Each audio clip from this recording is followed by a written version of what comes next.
Hollywood's most dangerous talent wasn't the villain on screen. It was the man who smiled too much, drank too often, and never really let anyone in. Gig Young had the kind of face producers loved. Classically handsome, effortlessly charming, and just a little bit wounded. The kind of man who could break your heart with a look and make you laugh through your tears. He was the ultimate supporting man. The witty drunk in romantic comedies. The tragic friend who always stood just outside the spotlight. And for a while, that seemed enough. But behind the scenes, Byron Barr, the man behind the name Gig Young, was disintegrating in slow motion. He was a man who mastered the performance of being okay, who kept a bottle in his trailer and a darkness in his heart that no amount of awards, marriages, or applause could chase away. The world remembers him best for his Oscar-winning role as the cynical, broken MC in They Shoot Horses, don't they? A performance so raw and haunted, it seemed less like acting and more like confession. But just 9 years later, that same man would be found in a Manhattan apartment with a gun in his hand, his wife lying dead beside him. A newlywed, a murderer, a mystery no one in Hollywood wanted to unpack. Because Gig Young wasn't just a cautionary tale, he was a mirror, a reminder that the industry that made him could just as easily destroy you, and then pretend you never existed. Before he was Gig Young, he was Byron Ellsworth Barr, a clean-cut, ambitious kid from St. Cloud, Minnesota. There was nothing especially scandalous about his beginnings. He was middle-class, well-educated, and even served in the U.S. Coast Guard. But if there was one thing Byron understood from an early age, it was this. You could be anyone in Hollywood as long as you weren't yourself. He started out like many hopefuls, nabbing bit parts and paying dues. In 1941, he appeared in a film called The Gay Sisters, and here's where fate, or something more cynical, intervened. Byron was cast as a character named Gig Young, and studio execs liked the name so much they told him to keep it. Byron Barr was out. Gig Young was born. It was a perfect Hollywood fabrication, catchy, slick, with a dash of mystery. But along with the name came a persona he'd never be able to shake. The smooth-talking ladies' man with a drink in hand and a quip on his lips. It worked. Warner Brothers pushed him hard in the 1940s, grooming him as the next big romantic support. He wasn't leading man material, not quite, but he gave audiences someone to root for, someone to trust.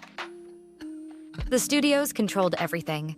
His image, his wardrobe, his girlfriends, even his hobbies. They slapped a smile on him and rolled out the press clippings.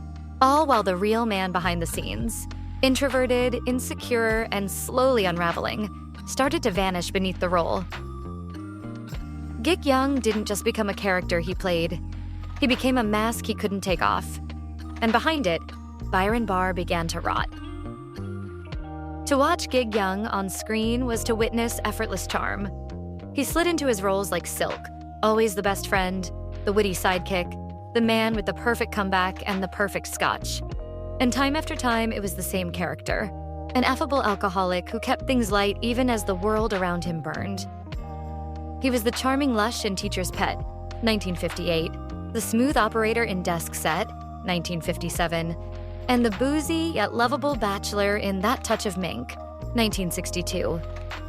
These characters made him a household name, the kind of guy you wanted at your dinner party, even if you had to hide the liquor. But what audiences didn't realize, what Hollywood didn't want them to realize, was that Gig wasn't acting. Not really. The tumbler in his hand? That was real. The tired glint in his eye, the slightly slurred delivery, the fog of melancholy he never quite shook. All of it, bleeding through the screen from a man who was dying by degrees. Gig. Young was a functioning alcoholic, if functioning meant you still showed up to set. His drinking was an open secret in Hollywood, whispered about in the studio lots and clinked over in cocktail parties. Directors worked around him, co-stars tiptoed, producers bribed him with promises of sobering up before the next take. He was too good, too reliable, too interesting to fire. But even brilliance has a shelf life when soaked in gin. It wasn't just the drinking. It was the rage that sometimes followed. The depressive spirals, the disappearances. There were days he'd go missing from set or hole up in his trailer, muttering to himself, clinging to a bottle as though it were an oxygen tank. He wasn't the kind of drunk who threw punches, at least not publicly. But the emotional damage he left behind was quieter, more corrosive. Friends watched him change. Women tried to save him. No one could. He knew it too. "I'm not a leading man," he once said in an interview, "and I don't want to be." It was a strange confession because he clearly could have been. He had the looks, the talent, but deep down, Gig understood something Hollywood refused to confront. He was too broken for the spotlight. And the spotlight? It wasn't interested in fixing anyone. By the late 1950s, his performances had become darker, more textured. There was a brittleness to them, a pain just under the surface. It reached its apex in They Shoot Horses, Don't They? A role that critics called genius, and that won him the Academy Award for Best Supporting Actor in 1969. He played Rocky, a seedy, burned-out MC presiding over a Depression-era dance marathon. The performance was harrowing, cynical, and unforgettable. But the secret behind that Oscar-winning performance was that Gig Young wasn't acting at all. He was Rocky, burned out, boiled down to nerves and liquor. A man who once made the crowd laugh, now unable to stand the sound of his own silence. That same year, the Academy handed him the gold statue, and back home, he had no one to share it with. Gig Young was always the man women wanted to fix. He was magnetic, soft-spoken, and devastatingly handsome. On the surface, he had it all. A golden career, a charming smile, and eyes that hinted at hidden depths. But underneath, there was a sadness, a quiet, relentless despair that seemed to follow him from film to film, from marriage to marriage. It was the kind of sadness that made women fall harder, convinced that their love might be the one to heal him. It never was. Gig Young was married 5 times, and each marriage, no matter how promising in the beginning, would eventually crumble under the weight of addiction, insecurity, and something darker, something that even those closest to him couldn't quite name. His first wife was Sheila Stapler, a woman he met before the fame took hold. She wasn't from the industry. She was familiar, grounding, a tether to the man he once was. They married in 1939 before Byron Barr became Gig Young and before Hollywood started pulling the strings. But the transformation from small-town man to studio-manufactured persona quickly tore the relationship apart. Sheila, by all accounts, couldn't recognize the man she'd married within a few years. He had become restless, hungry for more than a domestic life could offer, and increasingly absent. The studio system gave him a new name, and he left the old life behind with it. They divorced in 1947, quietly, with little scandal, but it was the first sign that Gig Young wasn't meant for normalcy. Marriage number 2 was to Sophie Rosenstein, the woman who believed in him.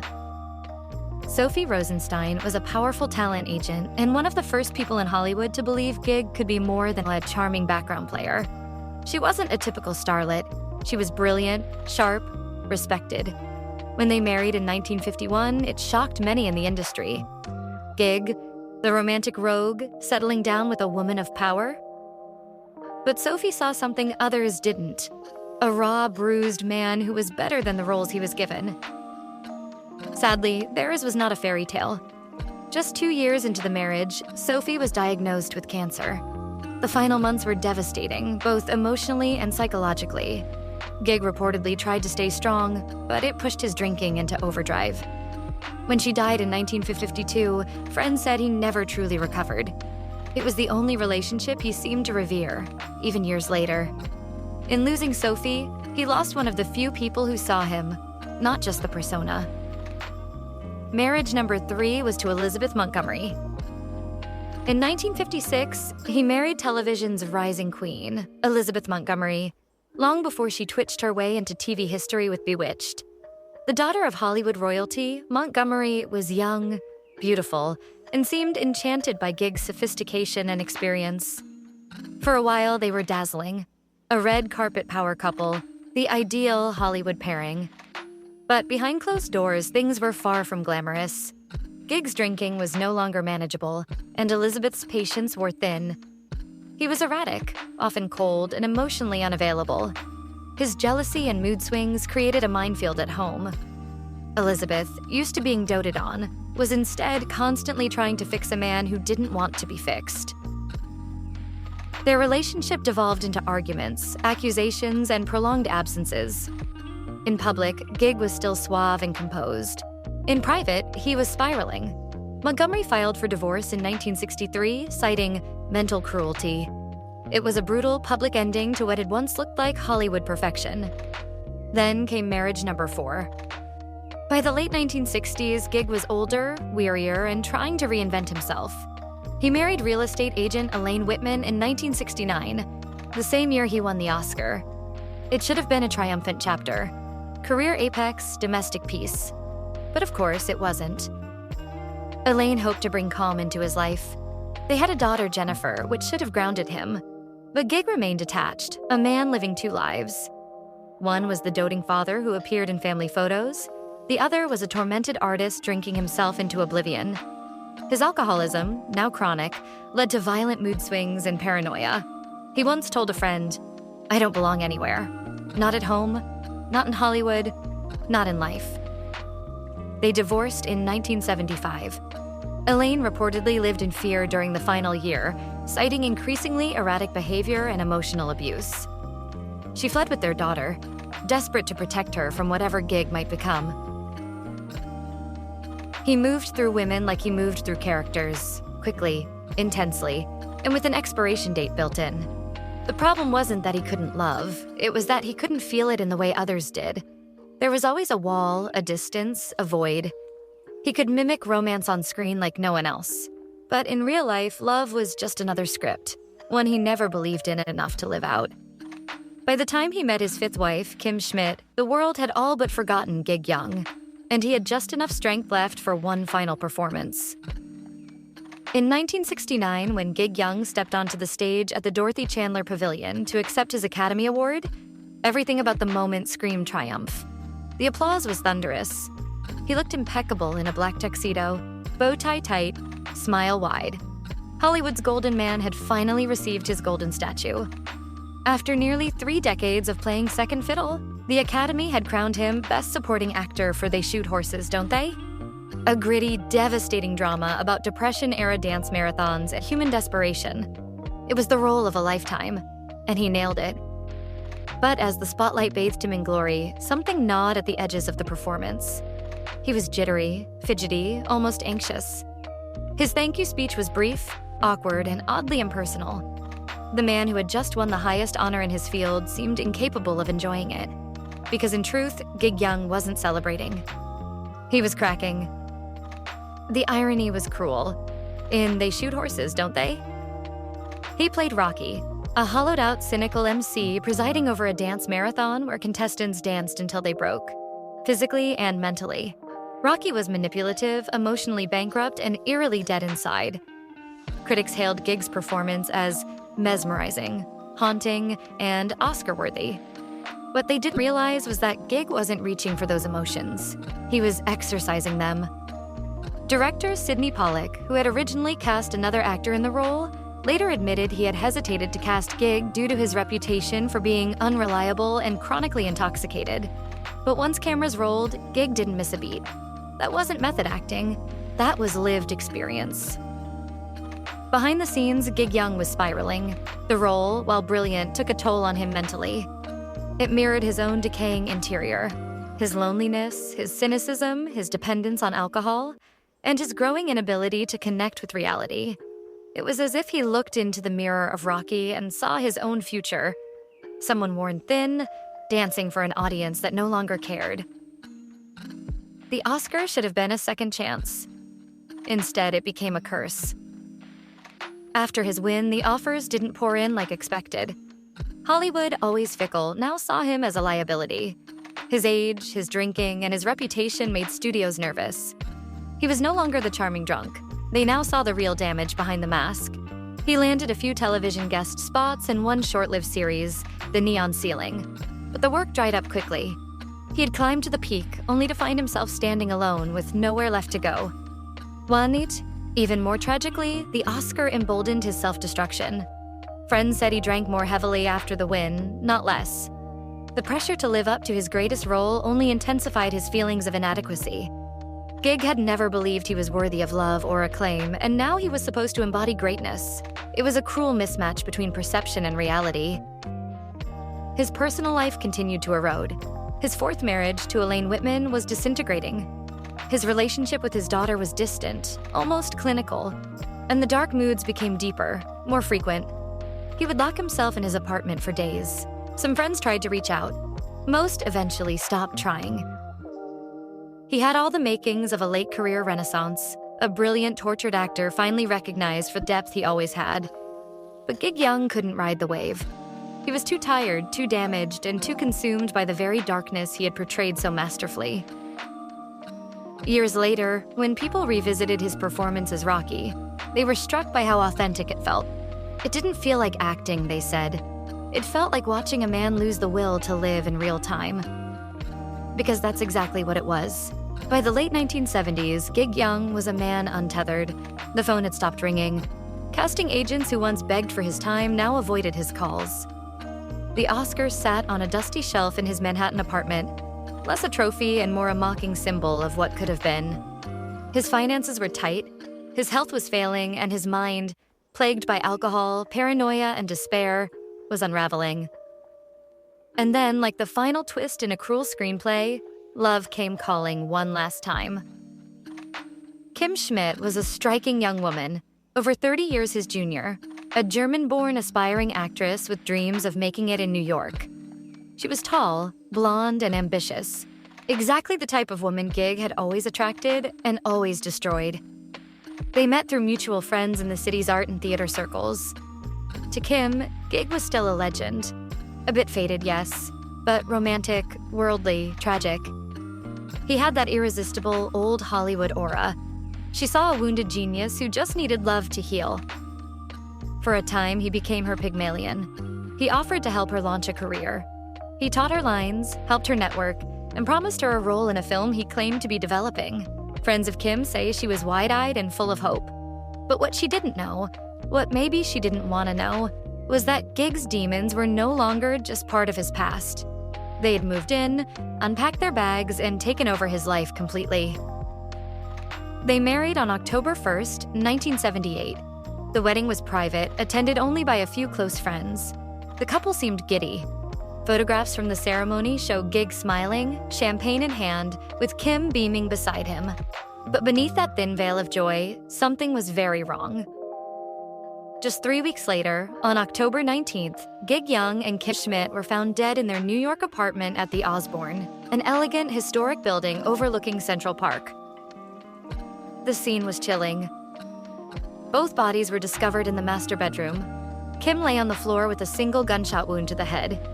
Gig was sprawled on the bed, the .38 caliber revolver still in his hand. The medical examiner ruled it a murder-suicide. There was no note, no warning signs, no clear motive. The news shocked Hollywood. The headlines were surreal. Oscar-winning actor murders wife, kills self in Manhattan apartment. For a man who had once defined suave charm and on-screen lightness, the ending felt brutally out of character. Until you remembered the man behind the mask. Gig Young had always been at war with himself. And Kim? She was collateral damage in a battle she never understood. Speculation ran wild. Some believed he had planned the murder for days. Others said it was a drunken argument that exploded in a flash of violence. There were rumors of jealousy, of money issues, of mental illness long ignored. Kim's friends claimed she was having second thoughts about the marriage. Others said she had started discovering how far gone Gig really was, that the film he promised her didn't exist, that his promises were delusions. A former friend of Gig's later claimed he had stopped taking his medication shortly before the murder. He had been prescribed lithium for what some believed was undiagnosed bipolar disorder. Without it, his mood swung violently. He had started raving about betrayal, about Hollywood ruining him, about people whispering behind his back. In truth, no one really knew what happened in that room. But one thing was clear. Gig Young, the man who had once lit up the screen with wit and charm, died as a stranger to himself and to everyone who had ever loved him. Kim Schmidt, the young dreamer who saw only the romantic shadows of a once great star, never saw the ending coming. And in that beautiful doomed apartment, surrounded by the ghostly echoes of Central Park's glamour, one of Hollywood's most quietly tragic stories came to its violent, unceremonious close. In the years since that tragic day in October 1978, Gig Young has remained one of Hollywood's most spectral figures, a name few mention, a face fading into the mists of old studio glamour, remembered not for the charm he exuded, but for the darkness he couldn't escape. There are no grand retrospectives about Gig Young, no documentaries, no memoirs by grieving co-stars. Unlike the tragic deaths of James Dean or Marilyn Monroe, his name doesn't adorn college dorm posters or linger in pop culture's romantic imagination. His story is too grim, too unresolved, too steeped in shame. The Academy never rescinded his Oscar, but they never honored him afterward either. It sits there in the record books, Best Supporting Actor, 1969, untouched, like a tombstone no one visits. But if you strip away the scandal, the tabloid horror, and the final bloody frame, you're left with a complex, quietly brilliant actor whose work, when he was sober and focused, had a subtlety most of his peers never achieved. Gig Young had the rare ability to make melancholy look elegant, to play despair with a wink. He didn't choose scenery, he haunted it. In films like Teacher's Pet, Desk Set, and They Shoot Horses, don't they? He delivered layered, textured performances that made you lean in, not pull back. And yet, the performances were only one half of the story. The other half is the cautionary tale, Gig. Young was what happened when Hollywood gave a man everything he thought he wanted, and none of what he actually needed.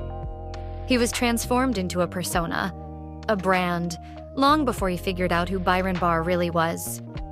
He drank to forget the roles, and he drank to become them. The studios didn't help him. They enabled him, dressed him up, propped him up, and when the lights faded, they walked away. By the time he won his Oscar, he was already circling the drain. But perhaps the most heartbreaking element of his legacy is this. He wasn't a villain. Not really. He was a deeply flawed man, yes, one who hurt the people around him and who ultimately committed an unforgivable act.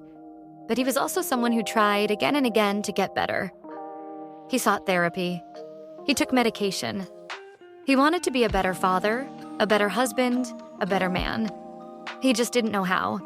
And in the end, he didn't believe he deserved to be. Some fans still remember.